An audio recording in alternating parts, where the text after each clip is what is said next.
no forró culturista, aí quem gosta mesmo.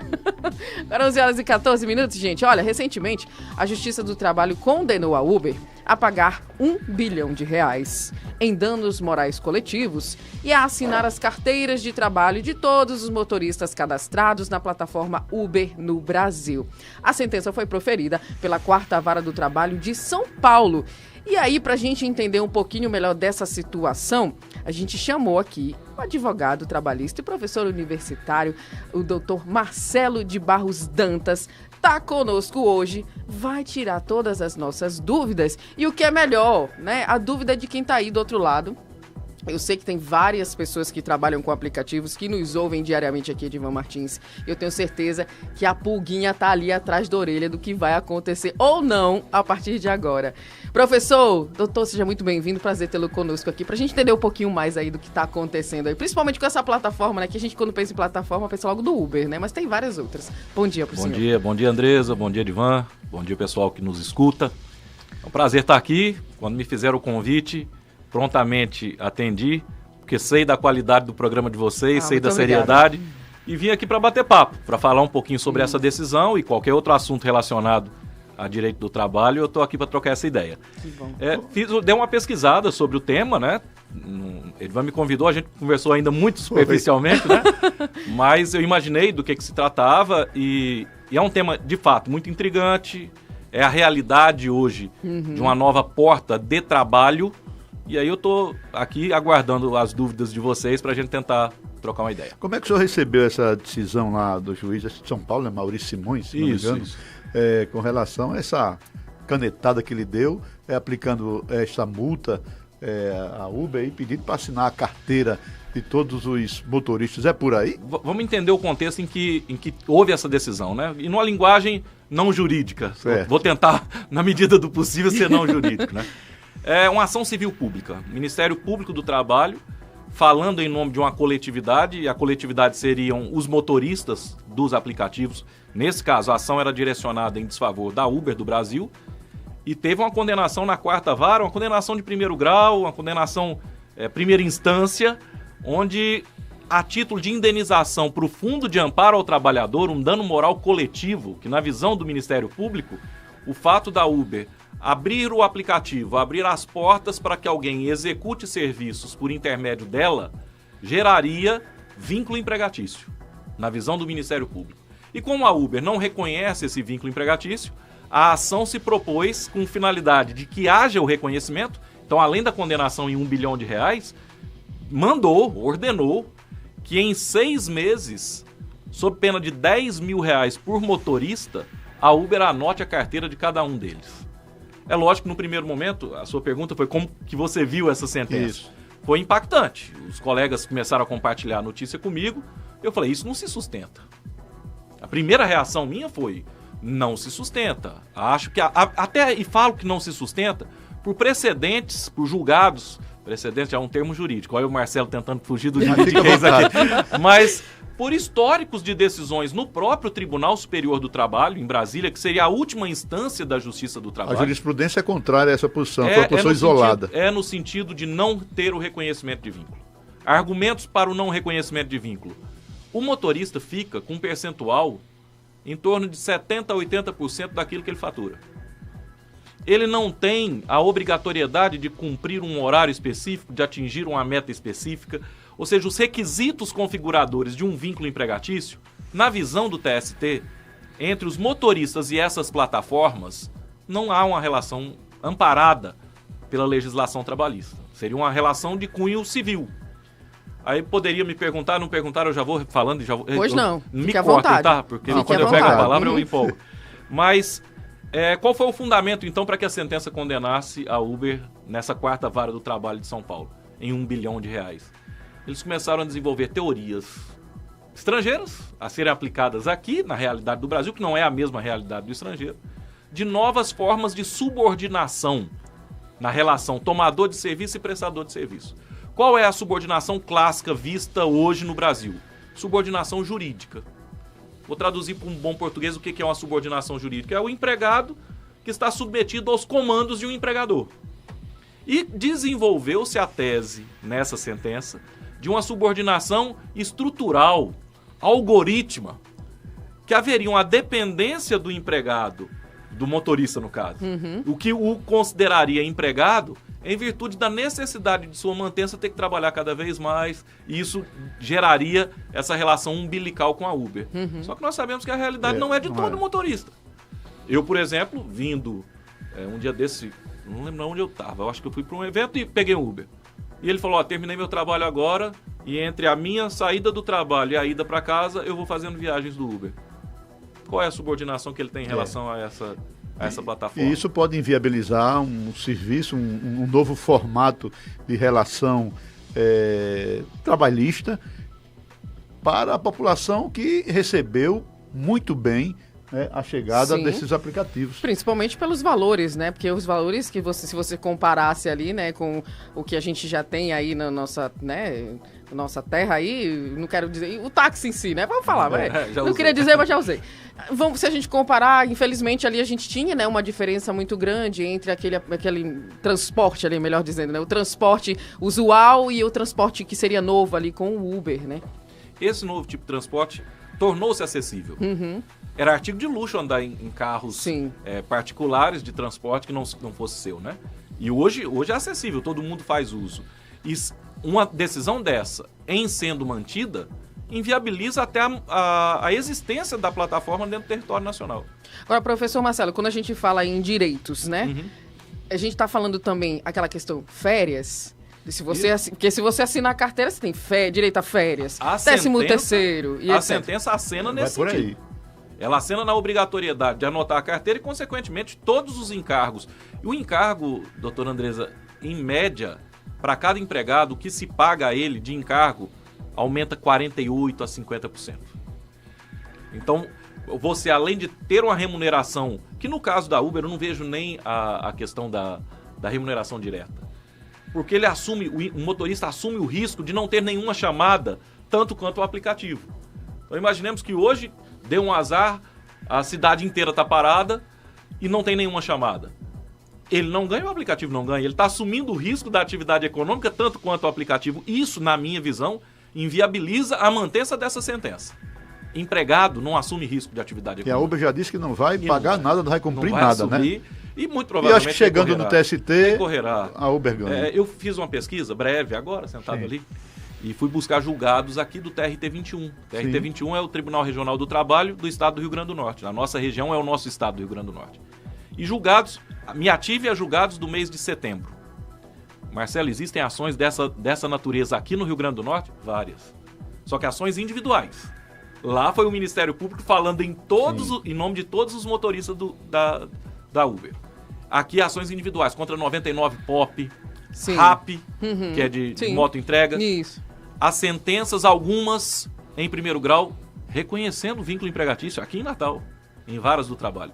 Mas no Tribunal Regional do Trabalho, que foi o foco da minha pesquisa, afastando o vínculo e invocando esses precedentes do Tribunal Superior do Trabalho, que citei há pouco, e acho que a tendência é que essa sentença não se mantenha. Então, na opinião do senhor, não vai vingar. Acho que a realidade do fato impede que vingue.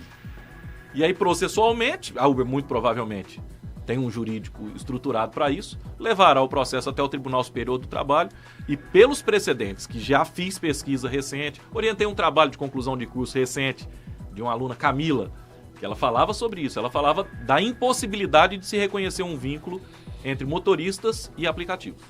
Professor Marcelo, eu gostaria também de... outro tema polêmico, explosivo, muito explosivo, que é a questão do imposto sindical, que agora mudou de nome, é a contribuição assistencial, né, que acaba de ser decidido. Perfeito. E isso vai gerar uma demanda judicial imensa nos nossos tribunais. Como é que o senhor está vendo, avalia aí essa decisão da questão do velho imposto sindical, isso, que agora mudou aí, mudou um pouco de rosto, mas parece muito, parece gêmeo. Eu vou buscar só um tracinho breve histórico sobre isso, né? Certo. Até 2017, nós tínhamos a contribuição sindical compulsória, com natureza jurídica de tributo.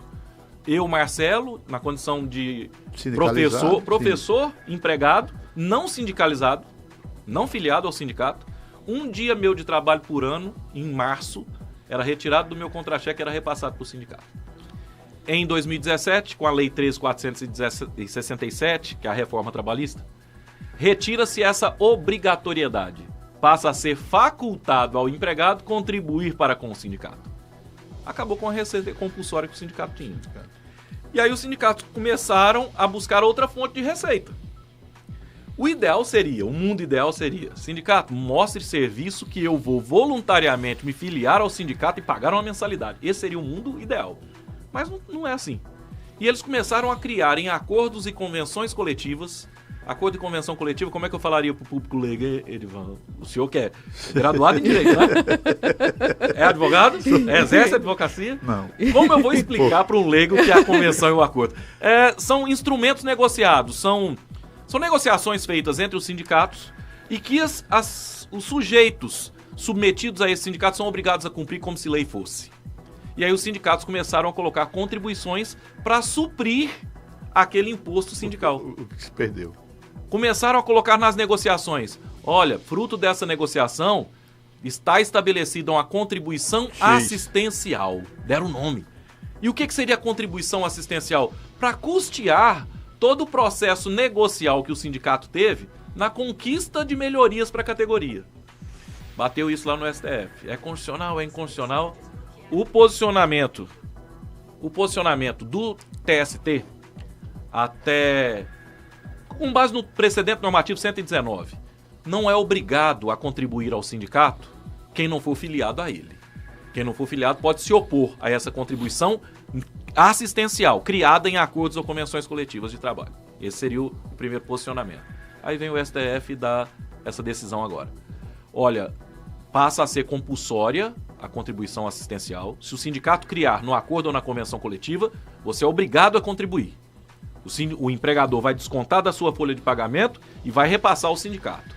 Devendo, entretanto, assegurar nessa norma negociada, nessa convenção ou nesse acordo coletivo, o direito de oposição ao empregado. Só que o empregado não sabe quando foi feita essa negociação, não vai se opor. Eu escutei da boca de um professor de Direito do Trabalho semana passada. Ele falou, Marcelo, estamos criando um cheque em branco. Ou o sindicato patronal dá um jeito de resistir a essa negociação, ou está autorizado a colocar qualquer valor. O empregado não vai se opor, porque não sabe da oposição, e haverá o desconto na folha de pagamento. Ainda tem a proposta de você pagar retroativo. Tem uma proposta de você pegar lá esses 4 ou 5 anos que muitos trabalhadores e profissionais ficaram isentos, de você ir buscar lá, ao invés de 3 dias, seria 3. Mas depende do que foi negociado, né? Porque vai constar em cada convenção coletiva, vai constar um valor. Tem empresas que têm negociações que estão colocando 2% do seu salário a título de contribuição social. Então cada sindicato vai fazer uma negociação diferente. Vai depender da Assembleia. O que foi negociado em Assembleia entre os dois sindicatos gerará essa contribuição assistencial. Alguns estão defendendo a tese de, se ela já consta de negociações anteriores, haverá, após esse julgado, a ação de cobrança desses valores que não foram repassados para o sindicato. Aí o trabalhador vai... Aí o trabalhador vai falar, meu amigo, eu não sabia nem que eu podia me opor. Ah, em tese você sabe, porque teve a Assembleia com o sindicato. Caracteriza um abuso não, professor Marcelo? É a prevalência do negociado sobre o legislado. Nós conquistamos isso com a reforma trabalhista, artigo 611-A. O que foi negociado vai prevalecer sobre a lei, para o bem ou, na interpretação de alguns, para o mal. Do jeito que os trabalhadores são um pouco afastados dos sindicatos, né? Muitos sindicatos não prestam o serviço ideal de defender as suas categorias profissionais, muitos até... expor as informações, né? Também, né? Pois invertem o papel, enfim, tem sindicatos bons, atuantes, mas também tem uma proliferação de sindicatos no Brasil e um paralelismo tão grande que realmente vai dificultar muito a vida do trabalhador, que já está sufocado, cultural, né? Nós não temos com tantos impostos. Uma política sindical de reivindicação. Pois é. O que mais se vê é sindicato pelego. Hoje está muito mais... Eu podia falar isso, porque deu um bocado de cliente, mas eu estou falando aqui o que eu penso, né? Eu acho que se hoje o sindicato efetivamente defendesse os interesses do empregado, ele teria filiações e a sua receita seria pagamento de mensalidades.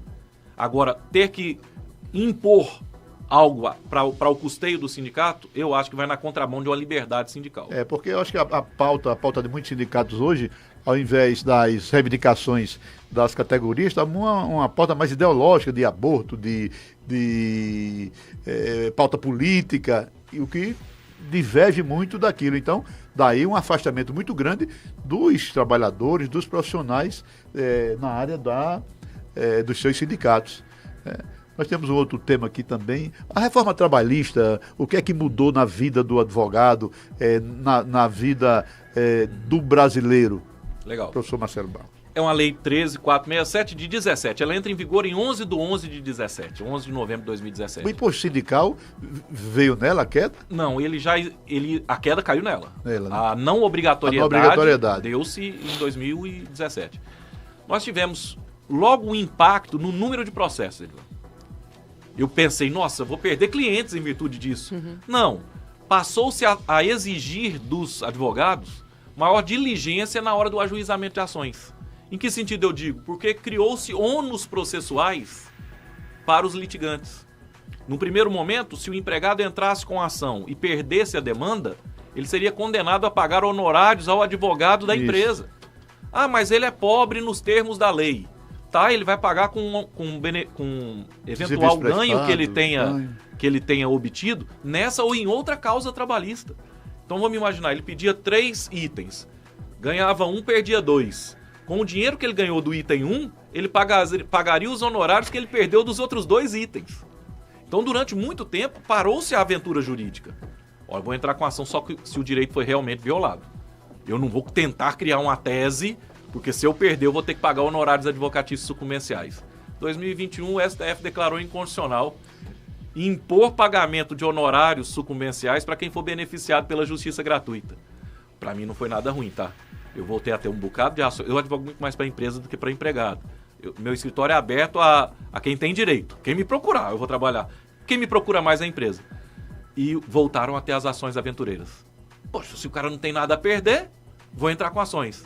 Para mim é melhor. Aí eu faço uma defesa bacana, tenho uma improcedência, saio com fama de que me dei bem no processo e os empregados não têm ônus em relação a isso. O ônus existente, a partir de 17, caiu em 21, na decisão da ADI 5766 do STF. Então, Marcelo, outra polêmica também que está, acho que muito forte lá em Brasília é com relação ao trabalho dos terceirizados, ao trabalho de terceirização, que muito usado no serviço público, né?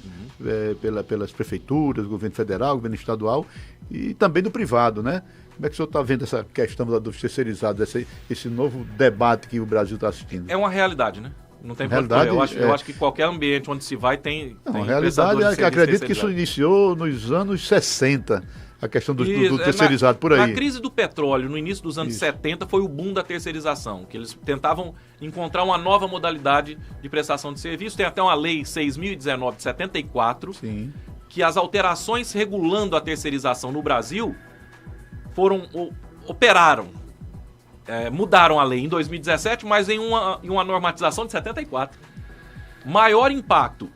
Antes a terceirização só era admitida, doutor Edvan, em atividade meio da empresa tomadora de serviços. Sim. Ou seja, eu poderia terceirizar limpeza, segurança. A minha empresa é uma empresa de comunicação. Então não é atividade fim da empresa de comunicação, limpeza, manutenção elétrica, segurança. Só atividades meio que poderiam ser alvo de terceirização. Na hora que há a regulamentação da terceirização no Brasil, hoje eu posso terceirizar qualquer atividade. Qualquer atividade.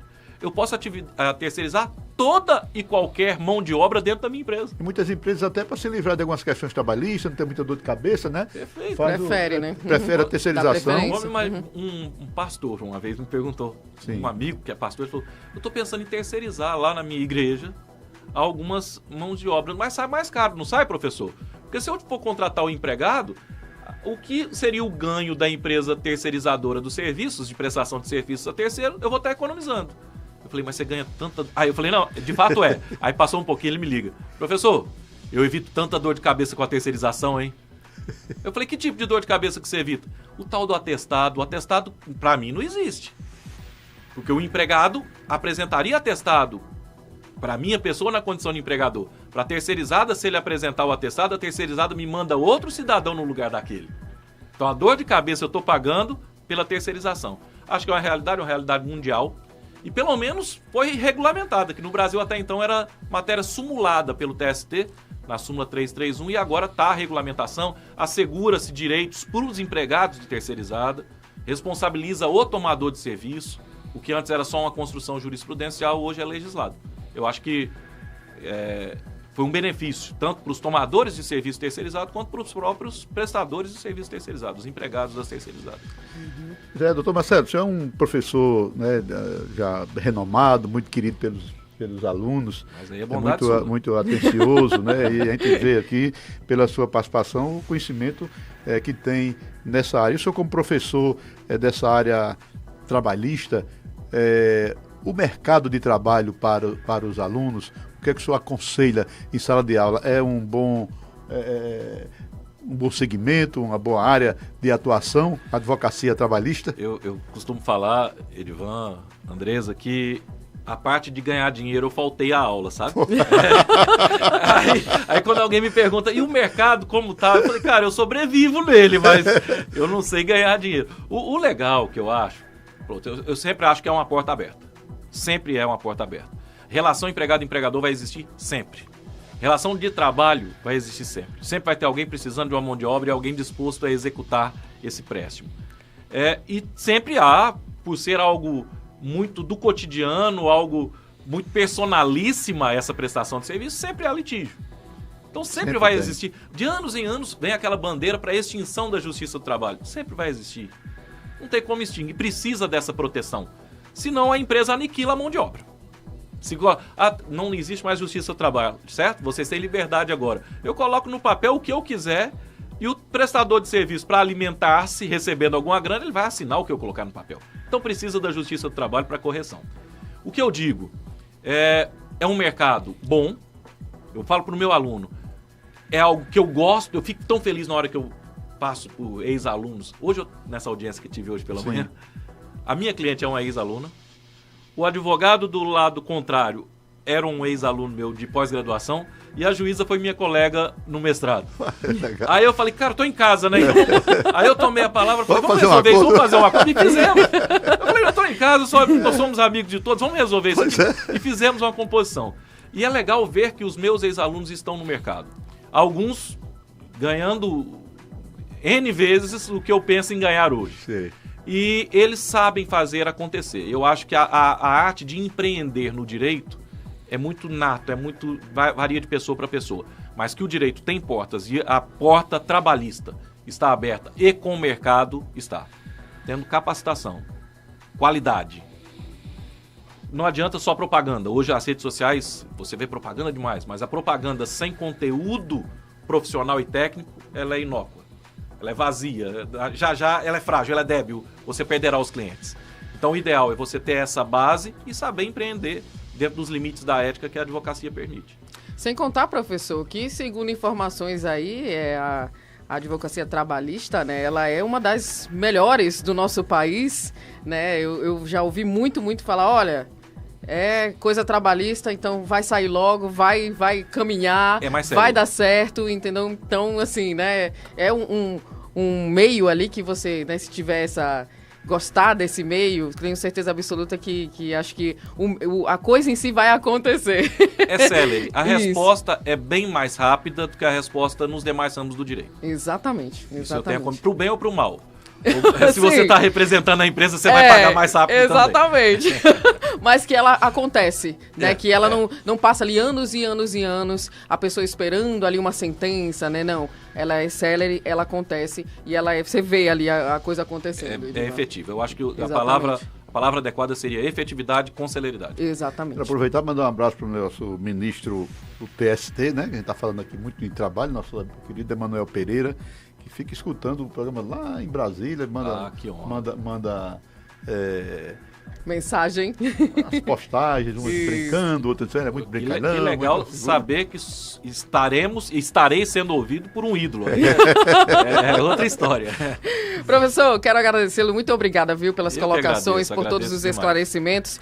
Quando tiver uma novidade, vem aqui conosco para nos contar, viu? Estou sempre à disposição, foi uma honra e parabéns aí pelo profissionalismo, pela competência de vocês.